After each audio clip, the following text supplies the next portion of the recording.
সে বাড়ি করার জন্য মাটি করতেছিল। মাটি করা অবস্থায় একটা পুরাতন কলসিতে অনেকগুলি কয়েন পাওয়া যায় এবং কয়েনে বিভিন্ন সাল লেখা আছে। কোনোটা 1904 আরও অন্যান্য আছে। সেগুলো আমরা প্রাথমিকভাবে 20-21 কেজি আমরা একটা ডিজিটাল মিটারে দেখি। প্রাথমিকভাবে 20-21 কেজি হতে পারে।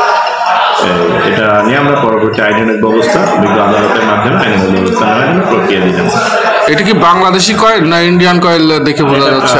যেহেতু মনে হচ্ছে না বাংলাদেশি, যেহেতু 1862-1904 তখন তার বাংলাদেশে এই সময়টা ছিল তখনকার সময় ধারণা হচ্ছে। তারপর পরীক্ষা নিরীক্ষা করে এগুলো সে কিসের কয়েন এগুলো পরীক্ষা করে আমরা বিজ্ঞ আদালতের মাধ্যমে আইনের ব্যবস্থা। সব হলো rupee, 1 rupee. Rupee Indian rupee? হ্যাঁ ইন্ডিয়ান 1 রুপিয়া। রুপিয়া সব রুপিয়া স্যার। ও রুপিয়া, ইন্ডিয়ান রুপিয়া। জি স্যার।